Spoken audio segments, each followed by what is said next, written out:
be the game plan is to stretch out the game, and that might be the detriment of the Montreal Canadiens too. And actually, Michael in the comments has a really good point. I don't have the ability to bring it up like Kev does, but I think that's a fantastic question. Like, that's going to be the showdown of that series, is which goalie is going to pull that ace out of the hole and make it to the – or get the cup, not make it to the cup.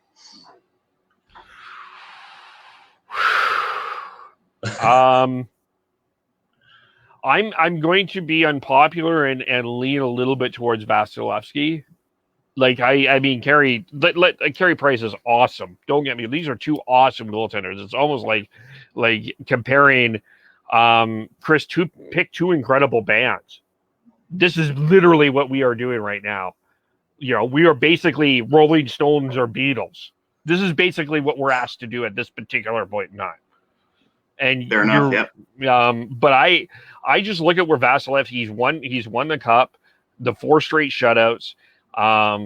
He's made big save after big save. And again, you look from 2000 back from that sweep and you keep growing a bit. You keep watching how he's grown through all of this. Price is probably, in terms of longevity, you might give it more to Price, but right today, I'd have to give it to Vasilevsky.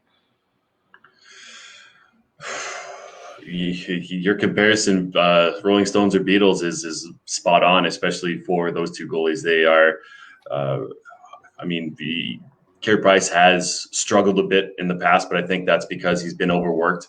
And bringing in Jake Allen has this year for the regular season has really been, I think, helped Carey stay healthy and been able to be at the top of his game. Vasilevsky, he's just a young, good goaltender that hasn't really stumbled at all.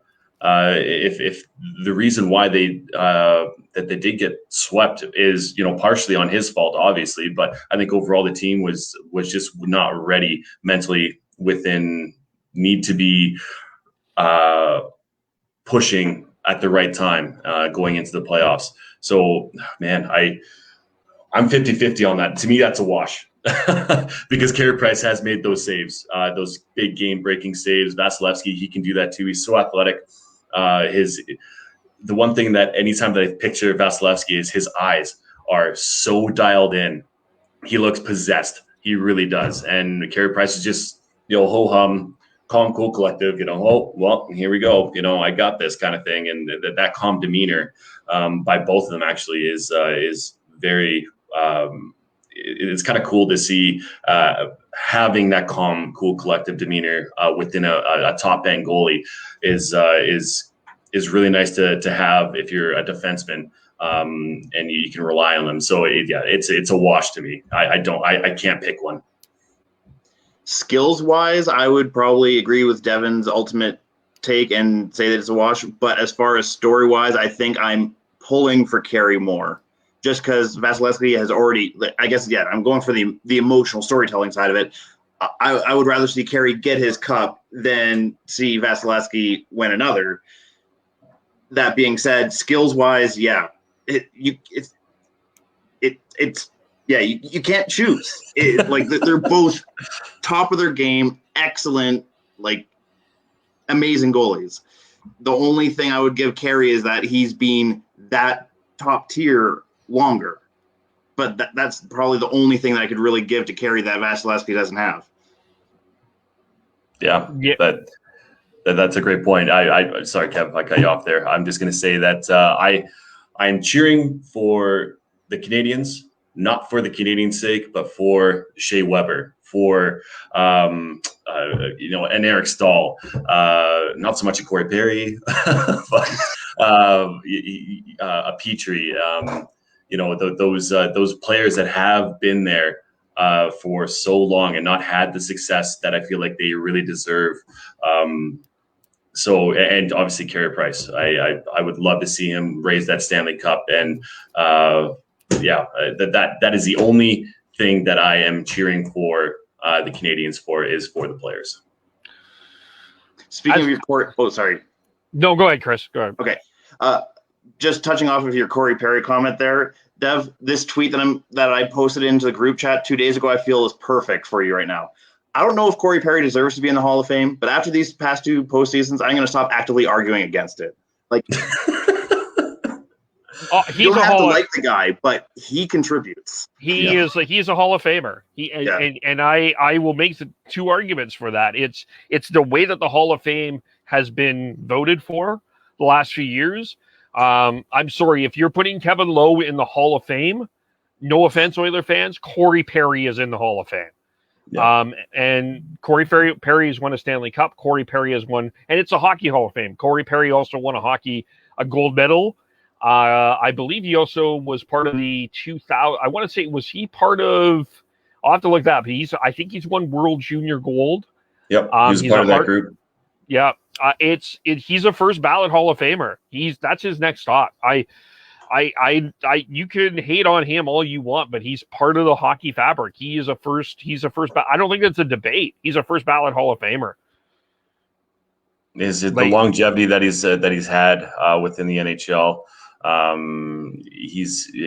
He's so good at what he does, and not to mention just being a pest and being someone that you hate to play against, but he's skilled enough to put up the numbers that he has. It truly is. He deserves to be there. And I will, as much as I dislike him, I respect him so much as a player, and he's able to be in the league as long as he has and still be effective. It's amazing. Yeah. And it might be one less year than Patrick Maroon, but this is back-to-back Stanley Cup finals for Corey Perry. Yeah. Hashtag Perryisty. Perryisty. I'm going to make one of those. Figure out the spelling before you try and make it a hashtag. Yeah, I'll have to figure that out. Just before one more thing on Vasilevsky. Here is the this is interesting. Here are the 6 picks before Andrei Vasilevsky in the 2012 NHL entry draft. Buffalo, Mikhail Grigorenko, Dallas Radek-Faksa. Buffalo, Zygmunt Jurgensen. Ottawa, Cody Ceci. Washington, Tom Wilson. San Jose, Thomas Hertl. Chicago, Teuvo Teravainen. And then Vasilevsky. Who was the next pick? What team was the next pick after that? God, is it going to be Calgary? No, they were 2 picks after. Okay.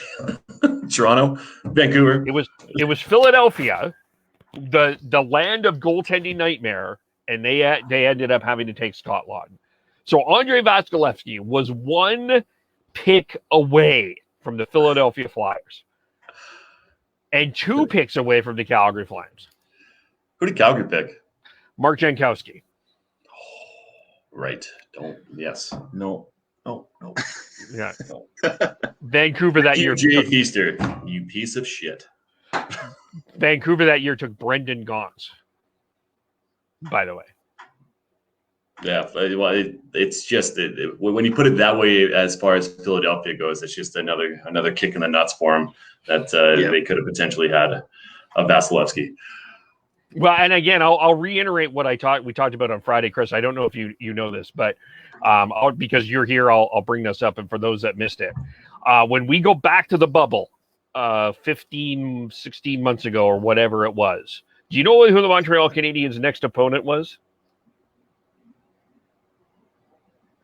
I don't. It was the Buffalo Sabres. Why is that significant? Because that would have been the team, the winner of that game would have played the Pittsburgh Penguins in the bubble off. They would have been the 24th team getting into. They would have been the 24th team. And you look where Montreal is now, and you look where Buffalo is now. Fair, yeah. That is, it's quite fascinating. I guess a few other. I mean, I still think.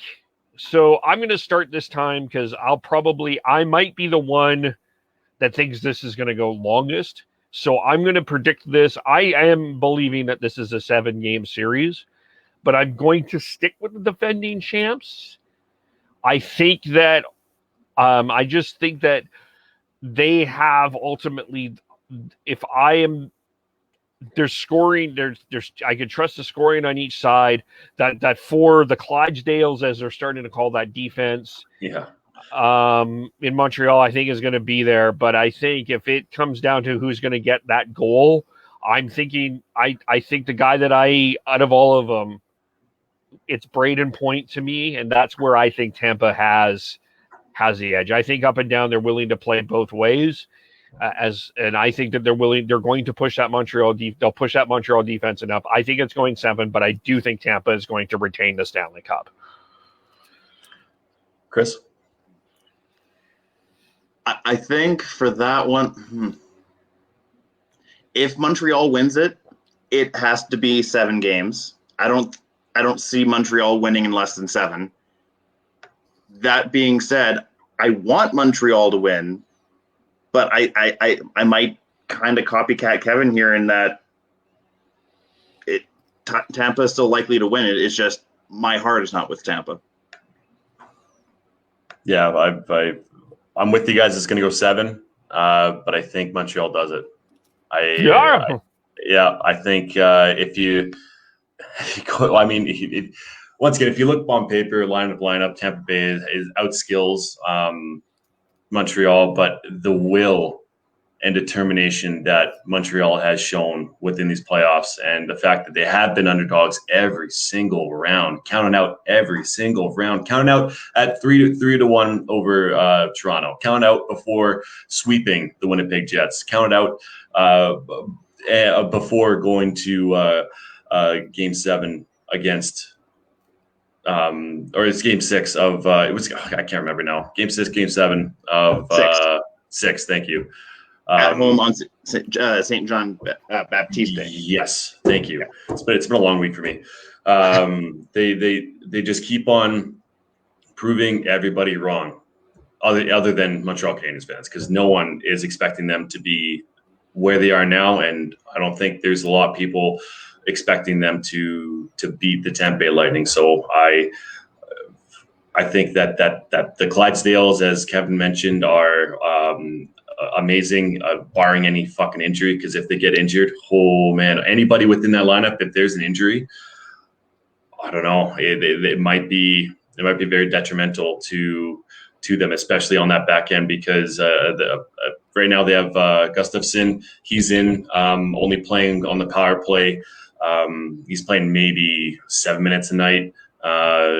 Then outside of that, you have John Murrow, who's playing maybe 10 to 15 minutes a night, and then everything else is on that top 4 defensive unit. So I think that, barring any injury on the top 4, I think Montreal has it.